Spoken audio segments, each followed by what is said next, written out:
கார்த்திகை தீபம் சீரியல்ல ஒரு குட்டி ப்ரோமோ வந்திருக்குது. என்ன நடக்க போகுதுன்னு பார்க்கலாம். வாங்க வீடியோக்குள்ள போலாம். கோயில்ல பந்தக்கால் நடுறதுக்காக ஊர்க்காரங்க எல்லாரும் நல்ல நேரம் பார்த்து வந்திருக்காங்க. இங்க சாமுண்டீஸ்வரி வீட்லயும் சாமுண்டீஸ்வரியை தவிர மற்ற எல்லாரும் வந்திருக்காங்க.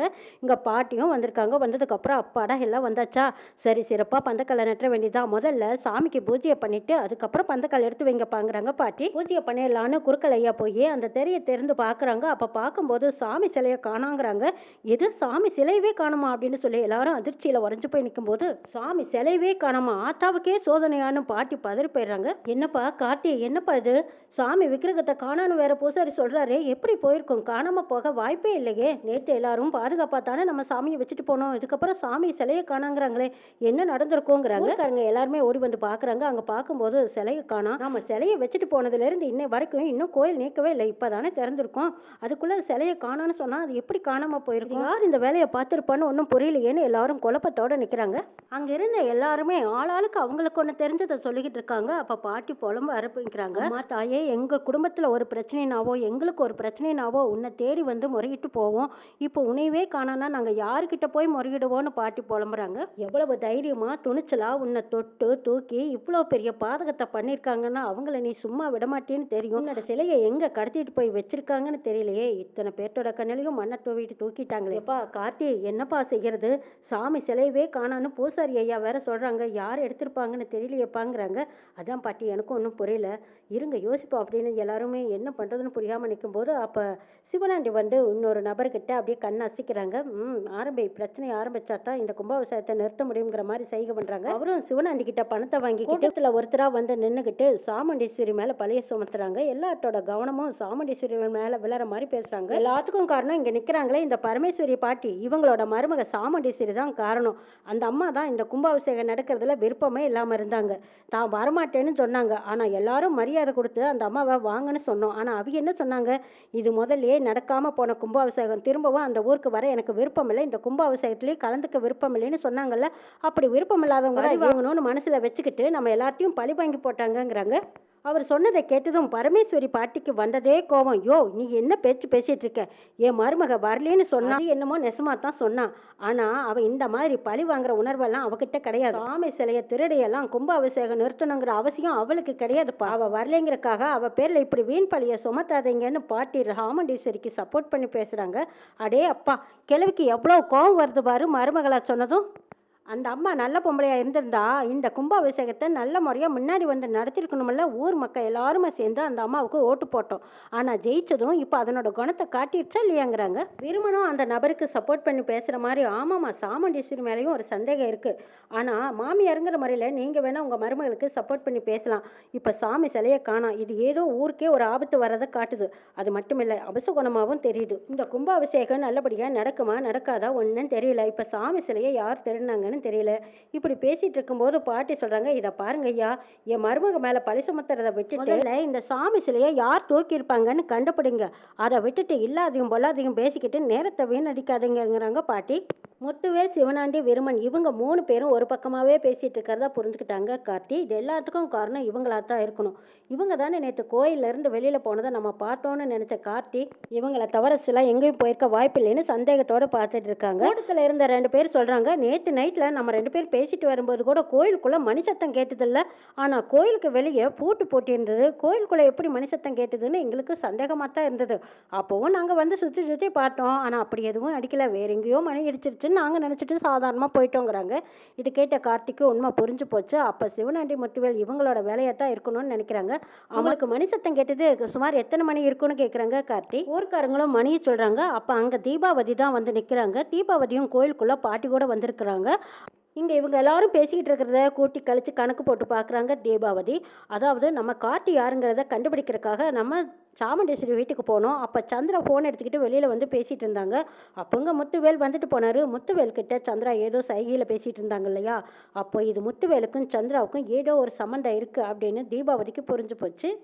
தீபாவதியை இப்போவே உண்மையை உடைக்கலாமான்னு யோசிச்சுட்டு இருக்கிற நேரத்தில் கரெக்டாக சாமுண்டீஸ்வரி தீபாவதிக்கு ஃபோன் பண்ணி, என்ன மேடம், நான் சொன்ன மாதிரி அந்த கார்த்தி யாருங்கிறத நீங்கள் கண்டுபிடிச்சிங்களான்னு கேட்குறாங்க. மேடம் கொஞ்சம் பொறுத்துக்கங்க, கிட்டத்தட்ட நெருங்கின மாதிரி தான், கூடிய சீக்கிரம் கண்டுபிடிச்சிருவோம், உங்களுக்கு ஒரு உண்மை தகவலை சொல்கிறோம், நீங்கள் கவலைப்படாதீங்கிறாங்க தீபாவதி. எனக்கு முக்கியமான தகவல் கூடிய சீக்கிரம் தெரிஞ்சால் சரிங்கிறாங்க சாமுண்டீஸ்வரி. தீபாவதி போனை பேசிட்டு திரும்பவும் பாட்டி பக்கத்துல வந்து நிக்கிறாங்க. பாட்டி பதட்டத்தோட இருக்காங்க. என்னப்பா கார்த்தி இது திடீர்னு சாமி சிலைய வேற காணான்னு சொல்றாங்க. யார் தூக்கியிருப்பாங்கன்னு தெரியலையே. நைட்ல கோயில் மணி அடிச்சு சத்தம் கேட்டுதுன்னு சொல்றாங்க. அப்பவே ஓடி வந்து பார்த்திருந்தா என்னன்னு தெரிஞ்சிருக்குமோ என்னவோ. இப்ப அந்த ஆத்தா தான் நம்மளுக்கு காட்டி கொடுக்கணும். யார் எடுத்தாங்கன்னு தெரியலையேப்பா, என்னப்பா செய்யறதுன்னு புலம்பிக்கிட்டு இருக்காங்க.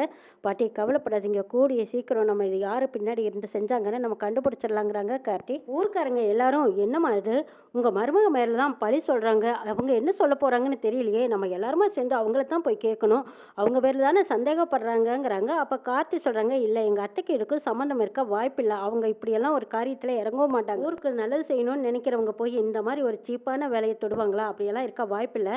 இந்த சிலை எங்க போயிருக்கு, யார் எடுத்தாங்கன்னு எனக்கு ஒரு நாள் டைம் கொடுங்க, நான் கண்டுபிடிச்சு கொண்டு வந்து சேர்த்துறேங்கிறாங்க கார்த்தி. கார்த்தி சொன்னதுக்கு மறுப்பு சொல்றாங்க சிவனாண்டியும் முத்துவேலும். அது எப்படிப்பா, உனக்கு அப்ப சிலை இருக்கிற இடம் தெரிஞ்சிருக்கு, அதனாலதான் நீ வந்து கண்டுபிடிச்சு கொடுக்குறேன்னு சொல்ற, சிலை காணாத போனதுக்கும் உனக்கு சம்மந்தம் இருக்குமோன்னு எங்களுக்கு சந்தேகமா இருக்குதுங்கிறாங்க சிவனாண்டி. இதை பாருங்க ஐயா, எடுத்தோம் கவுத்தோன்னு எதுவும் பேசாதீங்க, அந்த தம்பியும் நம்மளோட ஒன்னாதான் இருக்காரு. நேற்று காணாத போன சிலைய இந்த மறுபடி கண்டுபிடிச்சு தரேன்னு சொல்லவருக்கு எப்படி சம்மந்தம் இருக்கும்? நல்லது செய்யலான்னு வரவங்களையும் இப்படி பழி சொல்லி சுமத்தனா எப்படிப்பா கண்டுபிடிக்கிறது? இல்லைன்னா சொல்றவங்களாவது கண்டுபிடிக்கணும், இப்படி ஆளாளுக்கு பேசுறாங்க. இவன் இந்த ஊருக்குள்ள நுழைஞ்சு நல்ல பேர் வாங்குறதுக்காக கூட இந்த மாதிரி ஒரு வேலையை பார்த்திருக்கலாமல்லன்னு கேட்கறாங்க முத்துவேல். இப்படி எல்லாம் உன்னை மறைச்சு அதை கொண்டு வந்து காட்டி கொடுத்து தான் நான் நல்ல பேர் வாங்கணுங்கிற அவசியம் எனக்கு கிடையாது. இந்த கும்பாபிஷேகம் நல்லபடியா நடந்து முடியணும், அதுதான் எனக்கு முக்கியங்கிறாங்க கார்த்தி. இதை பாருங்க ஐயா, வளன்னு பேசிட்டு இருக்காதீங்க, எடுத்தோம் கவுட்டோன்னு யார் மேல வேலான்னு சந்தேகப்பட்டு இருக்காதீங்க. முதல்ல சாமி சிலையை கண்டுபிடிச்சு கொண்டு வந்து சேர்த்துட்டோம், அதுக்கப்புறம் நல்லபடியா இந்த கும்பாபிஷேகம் முடியட்டும். அது முடியறதுக்குள்ளேயே இப்படி பல தகவல் பண்ணிட்டு இருந்தா எப்படி கோயில் விசேஷத்தை நடத்தல? ஆளுக்கு அது இதையும் பேசிட்டு இருக்காதீங்க, கொஞ்சம் அமைதியா இருங்கிறாங்க. வெறுமன் முத்துவேல்கிட்டையும் சிவனாண்டிக்கிட்டையும் கேட்குறாங்க. ஆமாம், சாமி சிலை உங்கள் பொறுப்பில் தானே இருக்குதுன்னு கேட்குறாங்க. ஆமாம், எங்கள் பொறுப்பில் தான் வச்சுருக்கோம், அது யாராலும் கண்டுபிடிக்க முடியாது. ஆனால் சாமுண்டீஸ்வரியை ஊருக்கு முன்னாடி நிறுத்தி அவமானப்படுத்தி அசிங்கப்படுத்தணும். அது மட்டும் இல்லை, அவள் பஞ்சாயத்து தலைவிங்கிற போஸ்ட்டை நம்ம பரிகாமவே பண்ண வைக்கணும். அவள் பேரில் திருட்டு பழி சுமத்தியே தீரணுங்கிறாங்க முத்துவேலு. கவலைப்படாதீங்க, இந்த சாமி சிலையை வச்சே அவள் பேரில் திருட்டு பழி சுமத்திடுவோங்கிறாங்க. இங்கே பார்த்தா அவள் சிலையை காணன்னு பாட்டி ஒரு பக்கம் அழுதுட்டு இருக்காங்க. பாட்டிக்கு மயில் வாகனம் ராஜராஜன் ஆறுதல் சொல்லிட்டு இருக்காங்க. கார்த்தி வந்து சொல்கிறாங்க, இதை பாருங்க பாட்டி, அழுத மயத்தில் எதுவும் நடக்க போறதில்ல, நீங்க அழுகாதீங்க.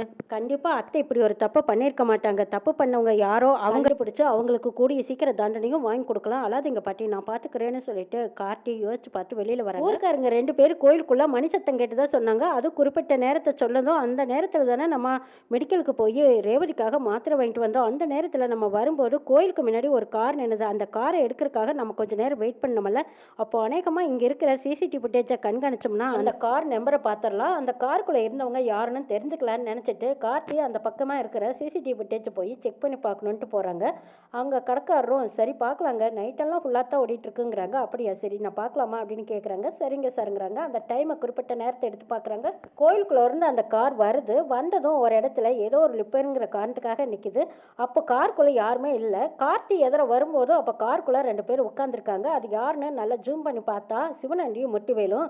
எதிர வந்த கார்த்தி காரை பார்த்ததும் அப்படியே தலையை குனிஞ்சிட்டு உட்காந்துருக்காங்க. இதை நல்லா ஃபுட்டேஜில் தெரிஞ்சதும் கார்த்தி கண்டுபிடிச்சிட்டாங்க. ஓஹோ, முத்துவேல் சிவனாண்டி தான் வந்திருக்காங்களா? அவங்க 2 பேரும் தான் கோயிலுக்குள்ளே போயிட்டு யாருக்கும் தெரியாமல் மதில் சுவர் ஏறி கையில் ஏதோ ஒரு பொருள் கொண்டு வராங்க. அதுவும் சாக்கில் போட்டு கொண்டு வந்து சாமி சிலையத்தான் சாக்கில் போட்டு மறைச்சு எடுத்துட்டு வராங்கன்னு கார்த்திக்கு புரிஞ்சு போச்சு. அந்த ஃபுட்டேஜை என் ஃபோனுக்கு அனுப்பி வைங்கன்னு சொல்லி அந்த வீடியோ ஆதாரத்தை எடுத்துக்கிட்டு வராங்க. சாமி சிலையை திறனதும் முத்துவேல் சிவனாண்டி இவங்களுக்கு ஐடியா கொடுத்தது அநேகமாக காளிமாவா தான் இருக்கும். காளிமாவுக்கு இந்த சிலை திருட்டுல சம்மந்தம் இருக்கும். முதல்ல காளிமா வீட்டை செக் பண்ணி பார்க்கணும்னு சொல்லிட்டு மாறு வேஷம் போட்டுக்கிட்டு மயில் வாகனம் காட்டி காளிமா வீட்டுக்குள்ள போறாங்க. அங்க போய் பார்க்கும்போது காளிமாக்குள்ள சிலையை வச்சிருக்காங்க. அந்த சிலையை யாருக்கும் தெரியாம எடுத்துட்டு வந்துடுறாங்க கார்த்தியும் மயில் வாகனமும். அங்கதான் சிலை இருக்கும்னு யாருக்கும் சந்தேகம் வராது மவனே, நீ ஒன்றும் கவலைப்படாத, இந்த சிலையை யாரும் கண்டுபிடிக்க முடியாது, அங்க வேற விக்கிரகத்தை வச்சு சாமி கும்பிடவும் முடியாது அப்படின்னு சொல்லிட்டு இருக்கும்போது அப்ப கார்த்தி சொல்றாங்க, விக்கிரகம் கிடைச்சிருச்சு, நீங்க தாராளமா பூஜை ஆரம்பிக்கலாம்னு சொல்றாங்க. எனக்கு சிவனாண்டிக்கு சந்தேகமா இருக்கு, எப்படிடா மவனே, நம்ம சிலையை தான் கொண்டு போய் காளிமா வீட்டுல வச்சோமே, அப்படி இருக்கும்போது இவன் எப்படி சிலையை கொண்டு வந்திருப்பான், இது போய் இது ஏதோ வேற விக்கிரகம் அப்படின்னு சொல்லி இவங்க 2 பேரும் கலாட்டா பண்ணிட்டு இருக்காங்க. இந்த கும்பாபிஷேகத்தை நடத்தி முடிக்கணுங்கிறக்காக வேறொரு விக்கிரகத்தை ஏதோ ஒரு கோயில இருந்து கொண்டு வந்து வச்சுட்டு அந்த சிலை கிடைக்க வாய்ப்பு இல்லைங்கிறாங்க. அது எப்படி சொல்றீங்க, உறுதியா சொல்றீங்கன்னு கார்த்தி மண்டைக்கு பிடிச்சு கேட்கறாங்க. அப்ப முத்துவேல் சிவனாண்டி 2 பேரும் திருதுருன்னு பாக்குறாங்க. இதோ இந்த விக்கிரகம் தான் எனக்கு நல்லா தெரியுமே அப்படின்னு கார்த்தி சொல்லும்போது ஊர்க்காரங்களும் பார்த்துட்டு, ஆமா இதே சாமி தான் நேற்று வச்சிருந்தோம், இன்னைக்கு கிடைச்சிருச்சு. ஆமா கார்த்தி தம்பி, இது எப்படி இங்க கிடைச்சது? அவங்க போன்ல வச்சிருந்த ஆதாரத்தை ஊர் ஊர்க்காரங்க மத்தியில காட்டுறாங்க. ஊர்க்காரங்க பார்த்துட்டு அட பாவி சாமி மேலேயே கையை வச்சிருக்கீங்க, நீங்க திருடிட்டு சாமுண்டீஸ்வரி அம்மா மேல பழைய தூக்கி போட்டுட்டீங்களே, உங்களுக்கெல்லாம் அசிங்கமாவே இல்லையா? நீங்களும் இந்த ஊர்க்காரங்கன்னு சொல்லிக்கிறதுக்கு கேவலமா இருக்குதுங்கிற